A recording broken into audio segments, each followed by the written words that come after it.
This is the Digital Marketing Experts Podcast episode. No, why am I trying to sound like a radio announcer? Experts on the Wire, episode 33.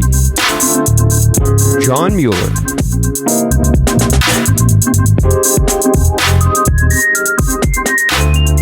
Hey everyone, welcome to episode 33 of Experts on the Wire. You know, on this show, I try to cover a variety of marketing topics, mostly revolving around sort of inbound organic channels. A lot of them focus on SEO, and today's show really squarely focuses on search, because I have John Mueller. He is one of only 5 Webmaster Trends Analysts at Google.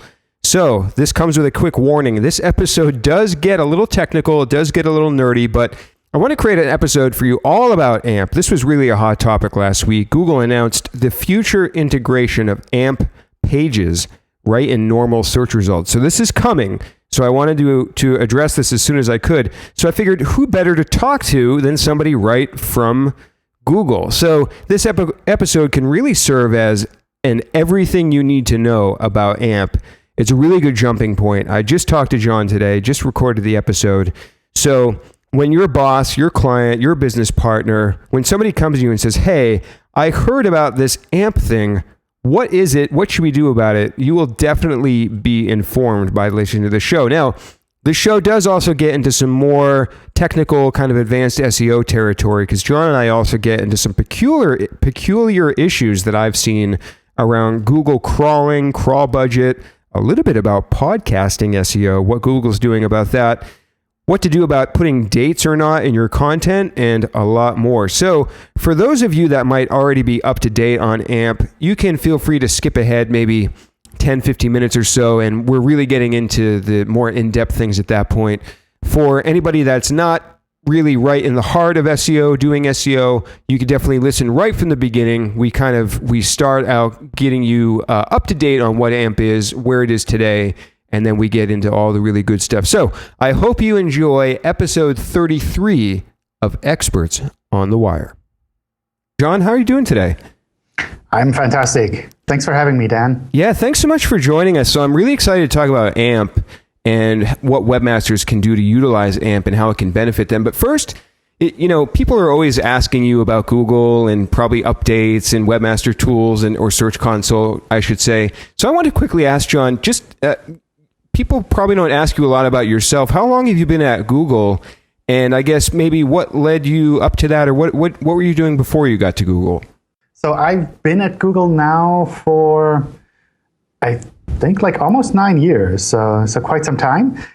Before joining Google, I had a small software company here in Switzerland, and it was running fairly well. And at some point, we had a website, of course, like everyone back then.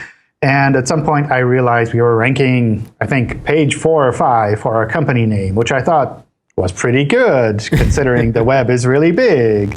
And then at some point, I realized that maybe ranking like that far down in the search results for your own name isn't really that awesome. So I started looking into what was happening there, how things were working, and kind of got sucked into the whole SEO side of things, which was really fun. Sitemaps came out, I think, around then as well, and we made one of the first sitemaps generators that ran on Windows. So that's kind of how I got involved with Google a little bit more, and at some point, they asked me if I wanted to come by and visit the office, and awesome. So have you kind of happened? You're in Switzerland, right? Have you always been in Switzerland? As a kid, we lived in the U.S. for a while. Yep. Which might be where my accent is kind of American style. Yeah, I guess. We lived in Alabama and in Texas, down south. Oh, great. So now you're at Google, and the name of your team that you're on again is, what is the name of that team? The Webmaster Trends Analysts. Webmaster Trends Analysts. And how big is that team about in scope, if you can say? It's a pretty small team. So we're 5 people, mostly here in Zurich, one also in Mountain View, and we try to figure out what's happening on the web, where we need to optimize our search engine. So kind of doing SEO on the internal side, and also what kind of information we need to give webmasters out there to make sure they're doing the right thing from a technical point of view, but also to some extent from a quality and from a spam point of view as well. Awesome. Thanks for the background. I'd never heard that story before. So I want to jump into AMP. This is something that's a really hot topic now, as I'm sure you know. There's been a lot of content, a lot of discussion about it. Can you just give us a quick summary for some of the people that haven't heard before? Like, what is AMP? What is an accelerated mobile page? So accelerated mobile pages is a technology that some people here at Google came up with together with the open source community to essentially bootstart the mobile web again in a really smart way, in a way that makes sure that the content is really quick to the user, that they can interact with it really quickly, that they can use it really, really fast in a fast way. Because one of the things we noticed is that a lot of people make mobile websites in a way that is essentially a desktop website with a lot of cruft, a lot of different tracking URLs that are involved there, like ads coming in from different places, iframes, content from lots of different servers. And if you do that on mobile, then everything is just much, much slower. And in order for the web to move forward, especially considering how many people are actually using mobile as a primary web device, we think it's really critical that the web is something that remains usable. That's not something where you're constantly waiting for something to happen and you essentially go off and do something else instead. So accelerated mobile pages is a way to kind of bootstart that again and make sure that mobile sites are, by default, really, really fast. Yeah, definitely. So now, this is not just a Google project, right? This has been done across several different entities, right?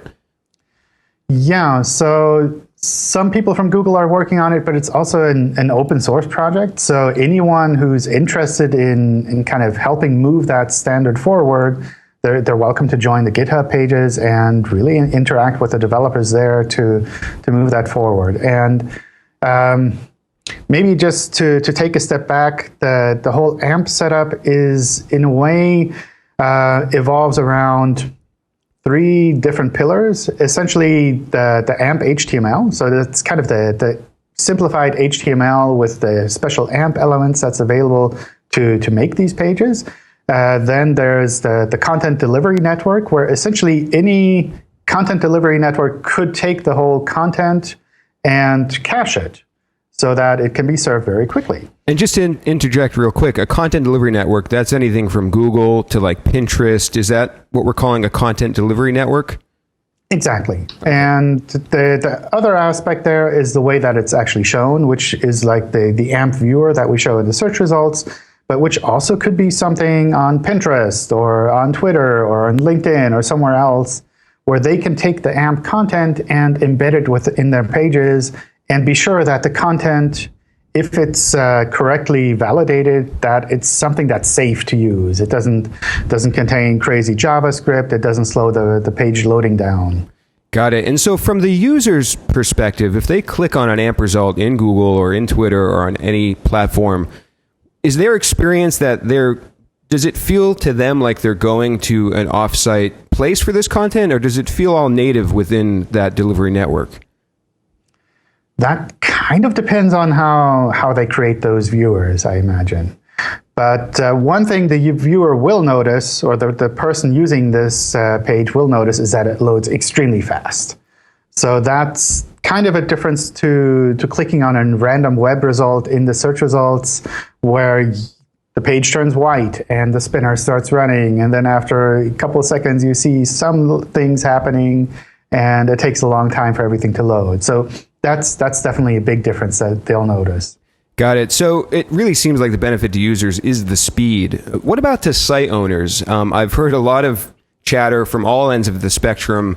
Some people questioning the benefit to them, the ease of implementation, to everyone like the bigger publishers really loving it. So what are some of the core benefits to the site owners themselves? So I guess there are two aspects there as well. On the one hand, the speed aspect is really something that makes a big difference, where I believe there have been recent studies done as well to kind of show that users, when they click on a result that loads really fast, they're able to stay on that website longer. They engage longer with the website. They do more. The conversion rate rises, all of that, which kind of comes automatically with a site being a lot faster, because if it's fast, you try things out, you look around a bit more. Whereas if it's slow, you essentially let it load once and you think twice about clicking anything on those pages.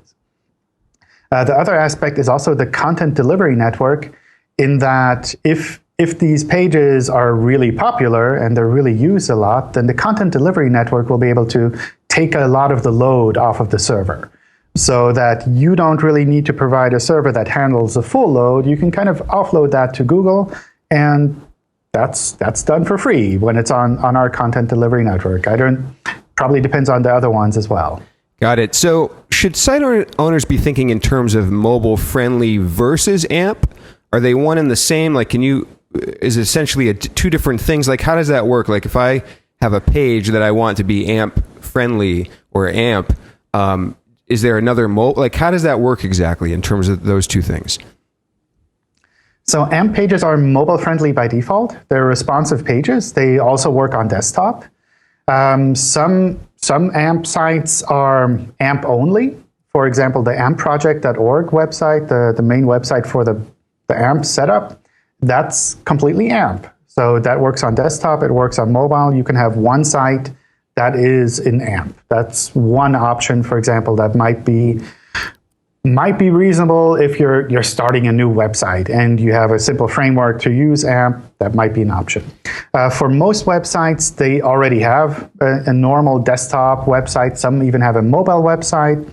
And for those, we have a kind of setup where you can set up separate AMP pages, connect the two, and let us know that for this mobile or this desktop page, the equivalent AMP page is this specific other URL. And then we can swap those out, use the cache, all of that. Got it. Okay. And so just so I want the listeners to understand, I have listeners of all variety of, disciplines and kind of technical skill levels. So when the page is cached, let's say by Google, that means that, as you said, they're not actually calling the server, right? It's all being delivered right from Google's content delivery network? Mm-hmm. Okay, great. And so that, like you said, just to reiterate, that means less load on their server, which makes the page faster and also lessens the load on their server overall. So, exactly. Yeah, I wanted to ask as well, like, let's start with like a smaller type of business or website, like a dentist. Should they be thinking about getting their site on AMP, and would it be their entire website? Is it certain pages? How does that work for like a smaller site? So I think at the moment you kind of have to look at the type of content that is on these websites and think about how that would map to the capabilities on AMP. So specifically, so far we have been showing AMP pages for news content, where the content is kind of static. It's a lot of text, maybe some images. It's mostly static content. It's easy to cache because there's no dynamic setup with the server. There's no login. All of that is kind of taken out there.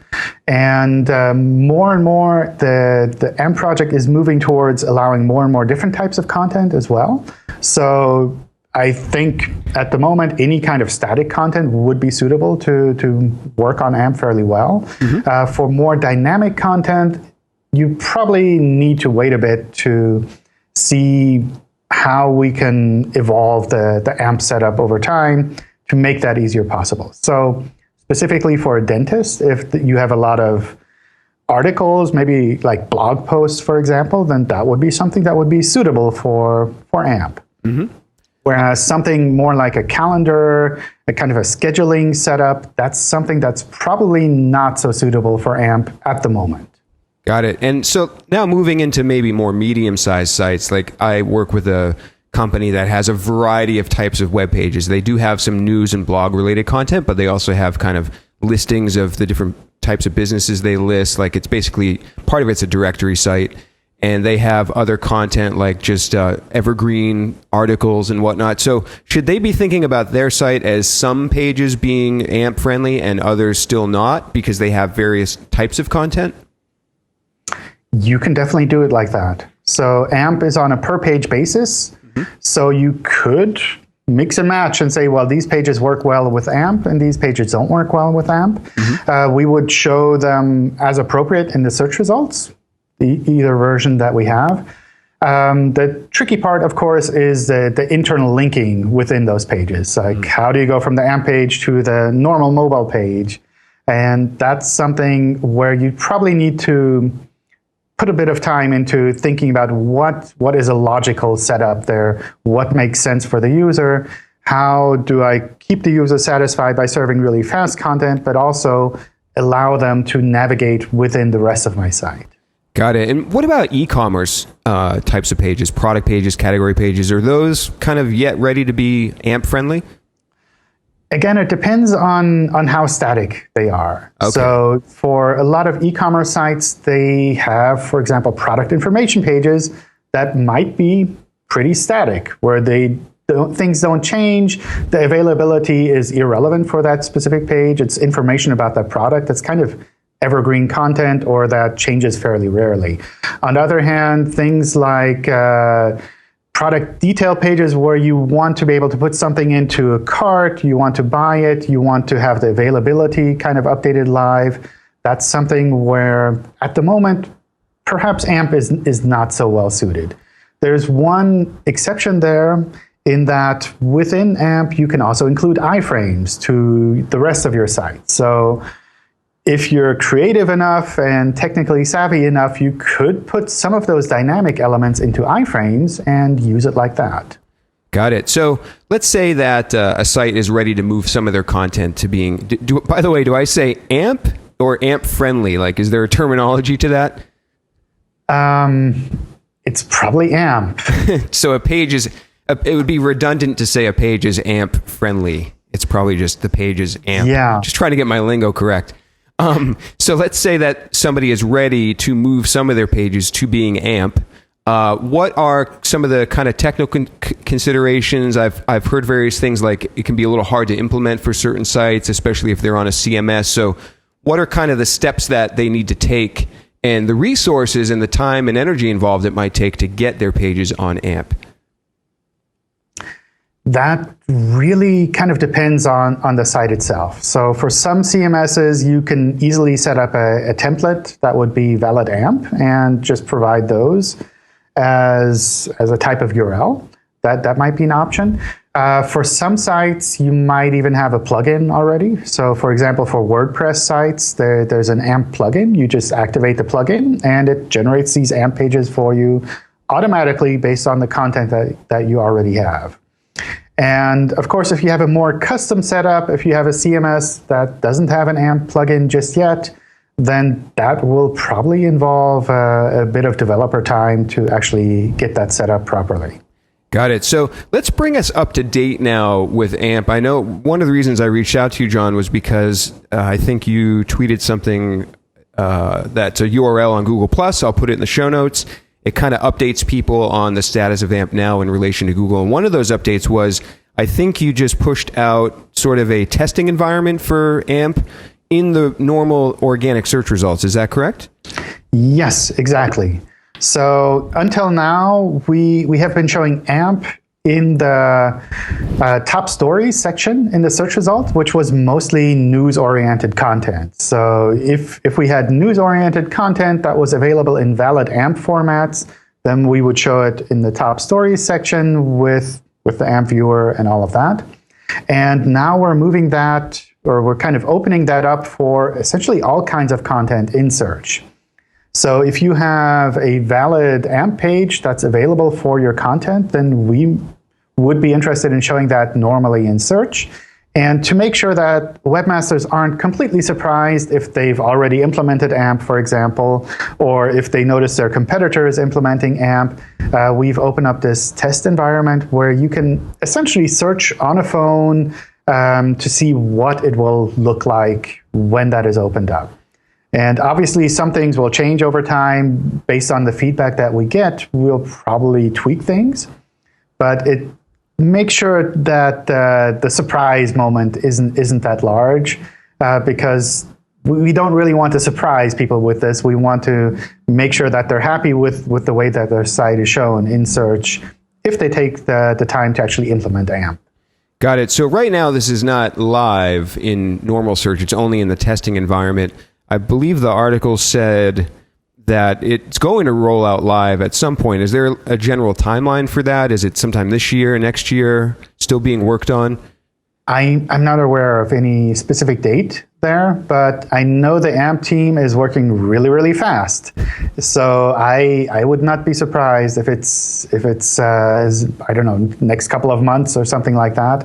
I really don't have any timelines there, but it's something that has been really fun and interesting to watch within Google, where someone came up with this idea to make these kind of AMP pages, and everyone within Google and large parts of the open source community said, wow, this is a fantastic idea. We should do this.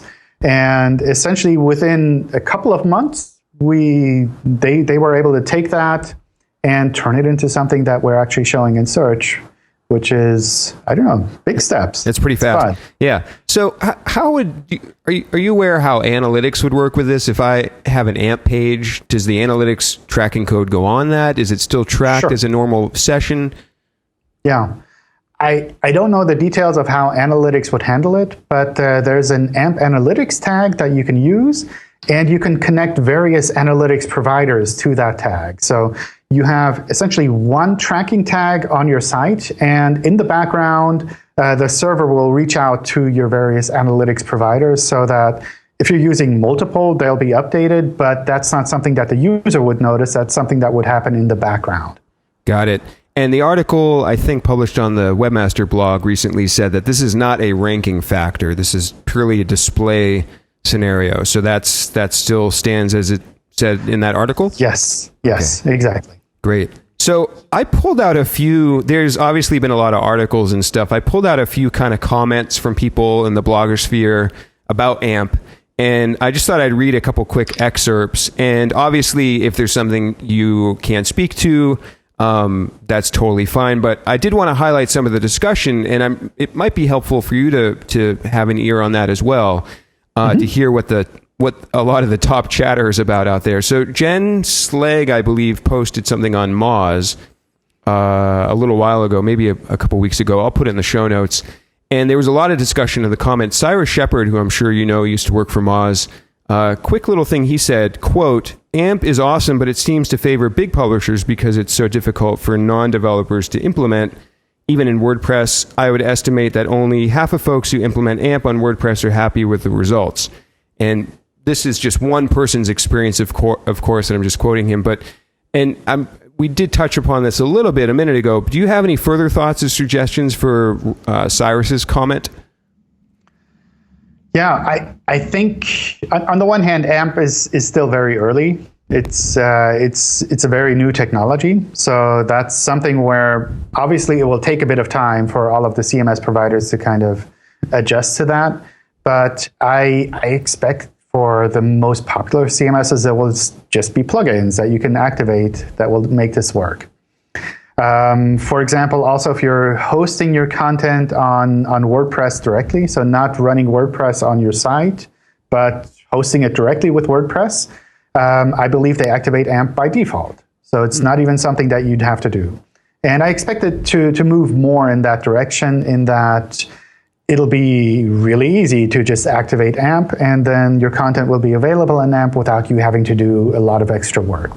I think what he's kind of pointing at with regards to the WordPress plugin in particular is that I believe it uses a somewhat generic layout at the moment. So if you want your own personalized layout, then that's something you kind of have to manually tweak. I suspect some of that will remain because not everything can be completely automated, but I'm sure that'll become a lot easier over time. Got it. So, and Glenn Gabe, I'm sure you know who he is. He posted an interesting article. It was a quick little survey, not super statistically significant. He surveyed 44 people, I think people outside of SEO, outside of web development, outside of the webmaster community. He basically asked people if they would click on AMP results when they saw them. And he says that 2 people said that they would click on an AMP result. 29 people would click mobile friendly, and then 13 people didn't care about what was displayed, and then only 3 of those people even knew what AMP was. So is Google seeing anything in terms of in this testing, any kind of user behavior? Are users knowing what AMP is when they see it? Is it generating more clicks at this point?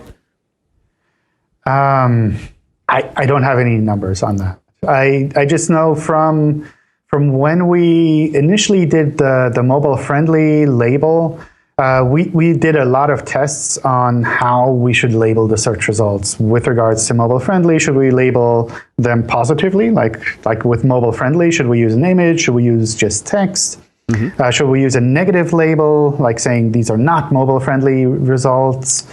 And it varied quite a bit. But one of the aspects that kind of was shared along all of these tests is that there's just a period of time for people to get used to this. So in the beginning, when you first see those labels, you're like, well, what does this mean? And over time, when you've clicked a few of these, because these are still relevant results for you, then you learn to understand what it actually means and how that changes what you see in the search results. So I suspect this is something that will just take a bit of time for our users to kind of understand what is actually behind those search results.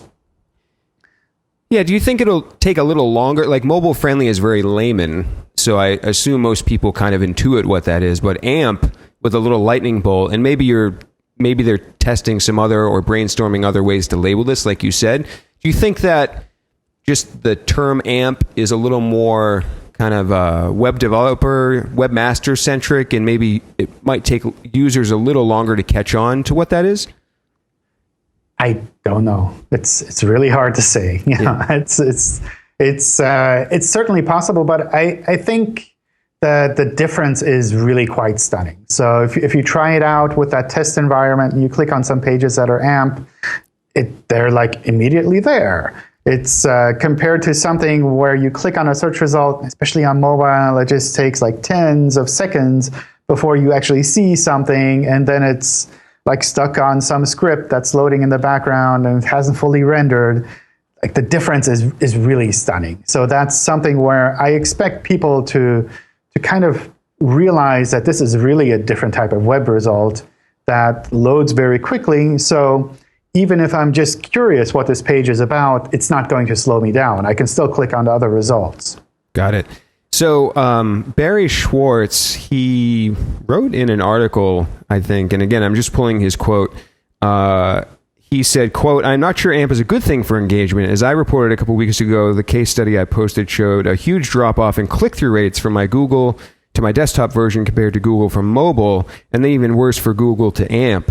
I should add, rich results are even worse, but that is expected." So again, this is just one person's maybe testing. There could have been other variables, but do you have any thoughts or suggestions around click-through rate with AMP results? Is it purely the AMP label that should help with that? Or are there other factors that would indicate that would help click-through rate for AMP results? I'm not sure what exactly Barry was tracking there. I know there have been other studies as well that have shown kind of the opposite, that people actually click through more. I think specifically with regards to the top stories carousel that has been live so far, which is something that I suspect Barry's site has shown up in, that's something where the click-through rate will probably be different compared to a normal web result. Just because these results are kind of next to each other rather than on top of each other. So it's like a bunch of results essentially on the same line, which make it look like there's one result there that you can click on and kind of look at. So I imagine for a new site that is showing up in a carousel like that, it's hard to compare those results with normal web results because it's just a very different type of UI, a very different type of engagement with the user. Got it.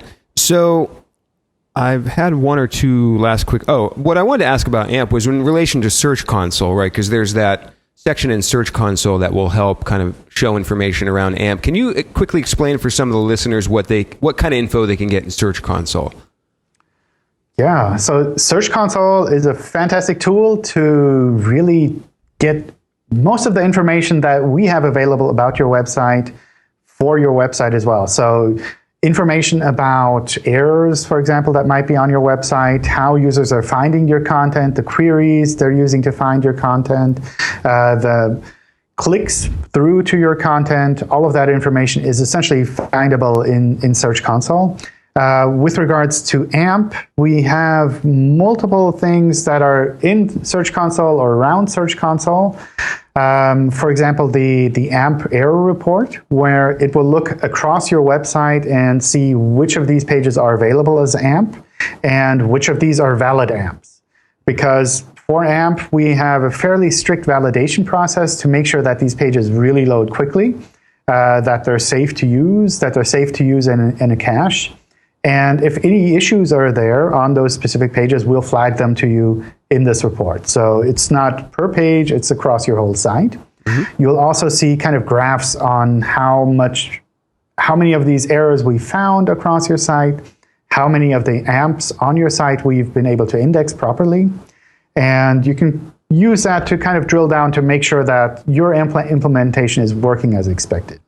The other part is in Search Analytics, where you can drill down and see of the AMP pages that we found on your site, how are they shown in search? So for which queries do we show them?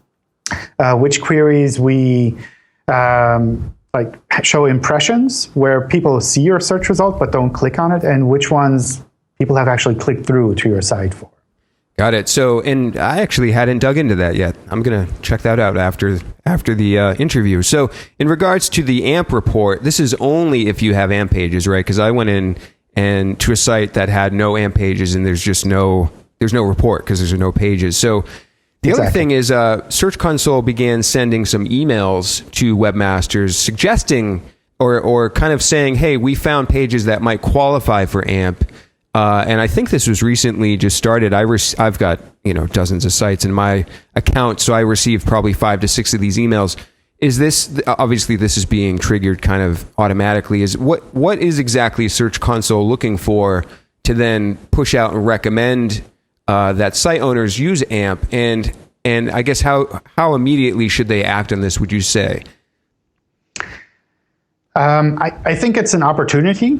So we primarily wanted to do this to make sure that site owners are aware of these kind of changes that are happening, where we're showing AMP for more types of content. And we're specifically looking for sites where we think there might be some more static content that would be better suitable for AMP, or that would work well in the AMP format. So that's kind of why we're flagging this to site owners. And we're essentially saying, well, you have content that would probably work well as AMP. So if you made it AMP, we would be able to show that as AMP. Since AMP is not a ranking factor, it's not that we would rank the site differently, but if users are able to see the content faster, then oftentimes they'll engage more with the content and probably convert a little bit easier to whatever the site is trying to achieve. Got it. Great. So speaking of search analytics, and I know we tweeted quickly the other day, I want to dig in just a tiny bit to how impressions are calculated. The Webmaster team put out a great article kind of explaining in more detail than I think we had seen about how impressions, click-through rate, all that is calculated. The one thing that I'm still struggling with a little of and especially how to explain this to clients, because they'll see that they're ranking average position for, of 200 for something that maybe got 50 impressions, and according to that document, it said that an actual person needs to see that page on Google for it to trigger an impression. So I'm just questioning again, is this people, do they have maybe their search results set to 100 results per page and they're clicking to the third one? Could this be maybe bots? Like what do you think might be triggering those really deep impressions?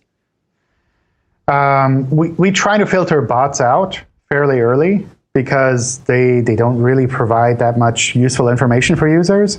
But users search in really unexpected ways.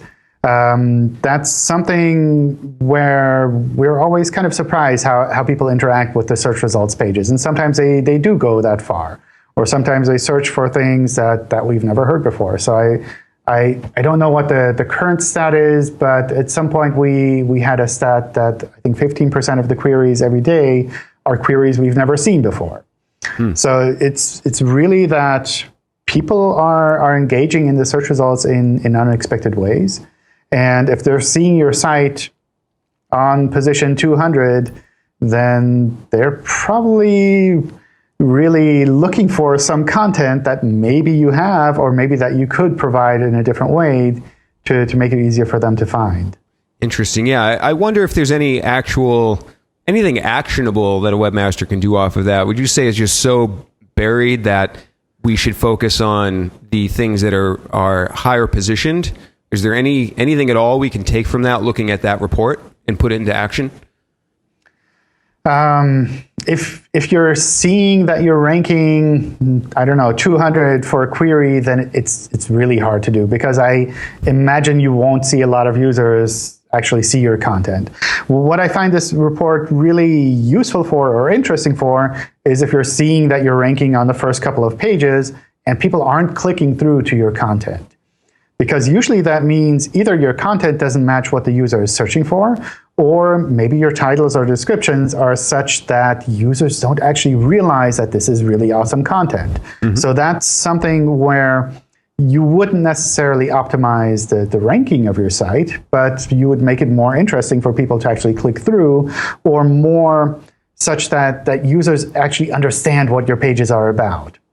Got it. So I want to, for the listeners out there, the next couple of questions might get a little geeky. So if you find yourself nodding off, you can just fast forward a minute or two. I want to ask a couple quick crawling questions.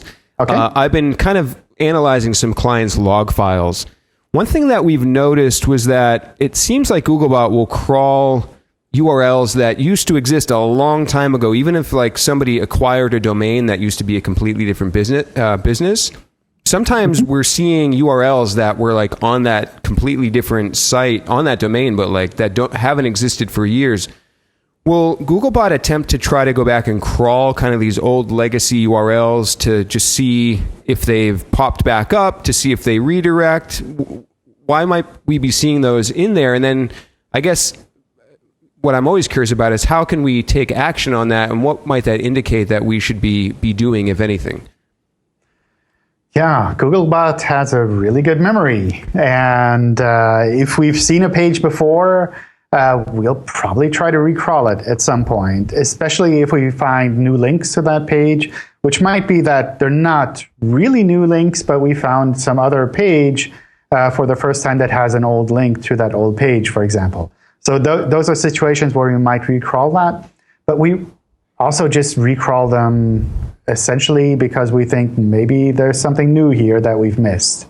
So it's not so much a matter that you need to do something there, but rather just that Googlebot is showing interest in your website and saying, hey, if you had something new and exciting, I'd love to see it. And in the meantime, I'll double check all of these old URLs to make sure that I'm not missing anything.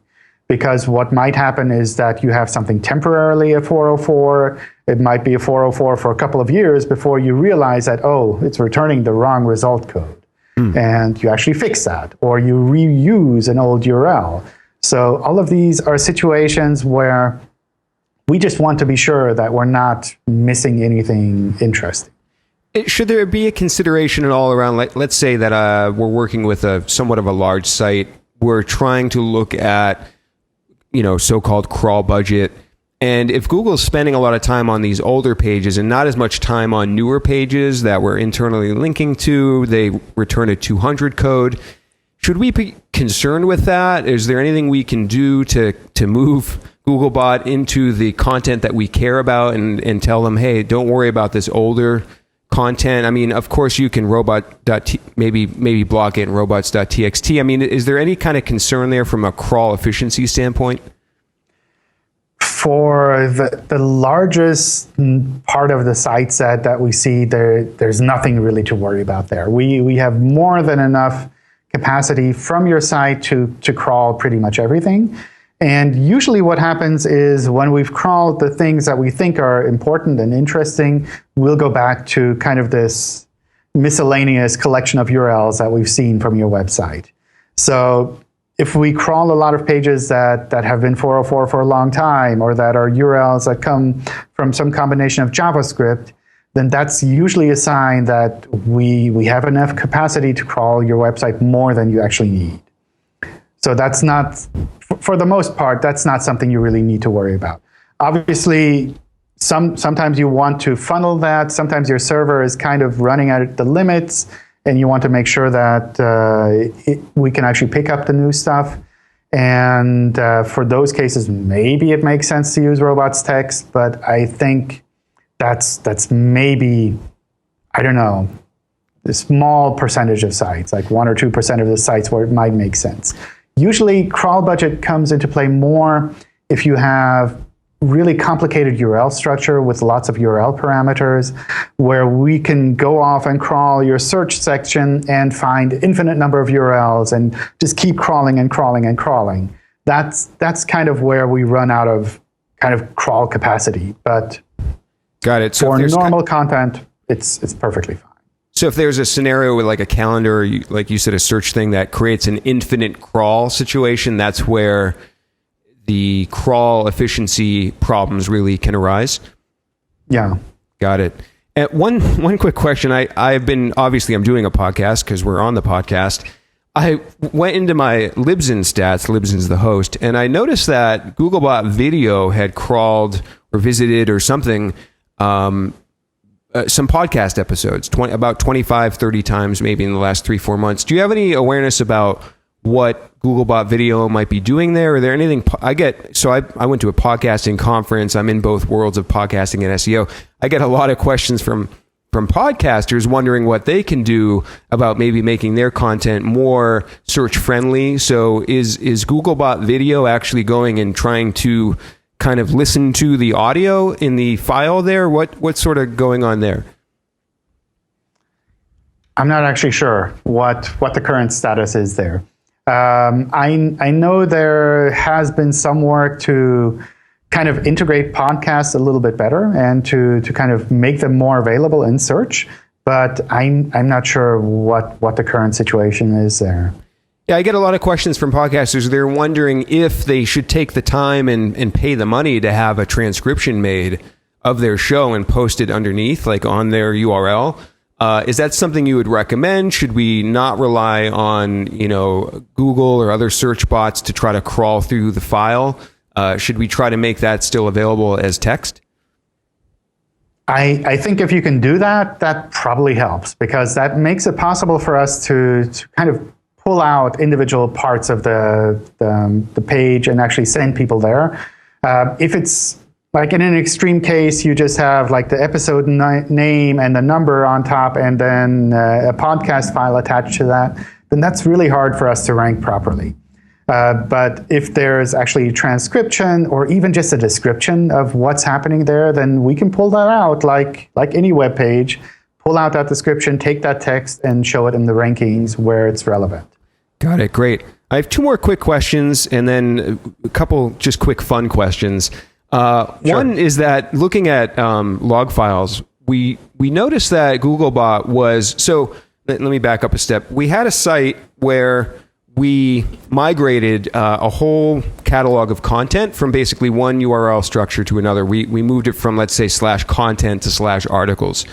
However, maybe 20% of that content we 404 or 410, we just killed it off. But what we noticed was Googlebot trying to crawl what would have been the new URLs at the new location had they been redirected or moved. And so this was very curious to us, and we wondered if this is Googlebot trying to maybe help the webmaster or predict where a piece of content might move to in case a webmaster forgets to do a redirect. Is that maybe what's going on there? Is this something, again, that we should be concerned with or take action on? That's definitely possible. I'm not aware that we'd actually do this. So maybe we're just picking up internal links or something like that to those pages that used to exist and trying to follow those. But as a webmaster, there's nothing really that you'd need to do there. I mean, if we find the content there, we'll pick it up. If we don't find it there, then the 404 is perfectly fine. Got it. One quick question I get asked all of the time, pretty much everyone I talk to, whether it's a client or a possible client or just people out there in the website world, everyone asks about dates on content. And I've seen various things. I've seen dates helping content. It makes users happier. I had a site where we took the date out of the URL, and the next day, literally, they doubled their search traffic. So, and I've seen people use last updated versus the original date. What are your thoughts on dates? Maybe just in your general opinion, from what would be best for users? And I'm generally referring to like blog posts or articles. So from a personal point of view, I really love dates on content because it makes it a lot easier to figure out what's new and what's really old. For some topics, it's important to understand like where does this fit in the timeline. For other topics, it's of course something that's kind of been built up over time, and there is no clear date. It's a reference work. It's kind of evergreen content. It doesn't really make sense to have a date on that. From a search point of view, we do try to pull out the dates on content and figure out, does it make sense to show these to users? And sometimes it does make sense. Sometimes we do show them in the snippet, for example. And other times we say, well, we know there's a date attached here, but we think the user wouldn't really profit from seeing this date there. Interesting. And do you have a sense for, should we be taking out the original date and putting just the last updated date? Should we show both? I've seen it so many ways, and it's worked some ways and in some cases and not worked in other cases. So any general thoughts there? That's essentially up to you. That's not something where we'd have any guidelines and say you need to do it this way or you need to do it that way. Got it. And there's no, to your awareness, there's no, I guess, is there any sort of algorithmic or any sort of benefit either way with that? Is this more maybe how users react to the dates? Probably more how users react to that, yeah. So with regards to dates and with regards to kind of new and updated content in general, we do notice that there's sometimes situations where users want to see fresh content. And that's not so much that it will always be for this one query that they'll want to see fresh content, but sometimes a topic comes into the news and everybody's talking about it and users want to see new content on that topic. So we'll try to show more of the fresher content there. But other times it's out of the news, nobody's searching for something new, they just want the more general reference kind of stable content. Got it. So, John, thanks so much again for taking the time to answer a lot of questions about AMP, about crawling. It's been super informative. I think the listeners will enjoy the episode. I had two quick sort of fun questions for you towards the end here as we wrap up. One is, I know that you're very much out there. You're helping webmasters. How many emails do you get a day? It must be quite large amount. Oh my gosh. At some point, I think I took count, and it was like over 10,000 a week. But there are a lot of things that come together, and luckily Gmail is able to filter a lot of things. So it's quite a bit, but it keeps it exciting because every day you get up and you look at your inbox, and there's something new and unexpected kind of waiting for you there. And how do you, aside from filters, I mean, that sounds impossible to manage. How do you, are there certain messages you just simply can't attend to? How do you manage all of that? We have a team that kind of works on a similar thing. So we kind of work together to handle a lot of these. But especially for messages that I get from external webmasters where they're reporting a problem, reporting an issue, a lot of times I will just forward that on to the team and let them handle it directly. So whichever team internally is relevant there. But I won't really have something that I can respond to. So it makes it a little bit easier for me. I realize webmasters would love to have an answer to every question that they send, but that's just not possible. Yeah. How many people did you get just asking, can you tell me what's wrong with my site and tell me what to do to fix it? You must get so many emails like that. Actually, there are not that many, because there's so many other webmaster communities out there as well, where they can go to a forum or they can go on a blog and ask those questions as well. So it's something where I think that there are lots of really smart people out there that are working in SEO that are willing to help other people with their SEO problems as well. So they tend to go to other places as well. Well, that's good. That saves you a little work. So what was I just going to ask? Oh, speaking of passing along things, and I was tweeting with a few SEOs the other day. We noticed that Search Console index status has been stuck for 3 or 4 weeks. I don't know if that's bubbled up on your end, but if not, I can pass along some. Oh, it has. Okay. Any updates on that? Is that being worked on? It should be being worked on. Yeah. Okay. I know. I only dive in there once in a while. But last quick question. So, what if Google Panda were to show up at a holiday party? What would he or she drink? I feel like it would be like high quality beverages. What would Google Panda like to drink at holiday parties? Actually, maybe Google Panda would drink non-alcoholic content so that it doesn't have its senses skewed. So maybe just like a soda or water, or probably, maybe some coffee like me. Yeah, perfect. So just lastly, point people to where they can go to find out more about AMP. I know there's a lot of stuff out there, but what's like one place you could direct people to go to check out about AMP and start working on it? Where should they go? That's probably ampproject.org, which is the official AMP project homepage. If you want to develop more around AMP, there's a GitHub page for the AMP project that's also linked there. And if you have just general questions on whether or not to do AMP or how to do AMP, then the Webmaster Help Forum has a section on AMP as well. Awesome. Great. Thank you so much again, John. This has been very informative. I'm sure the listeners will like it as well. And we'll see everyone next time on Experts on the Wire. Thanks, Dan.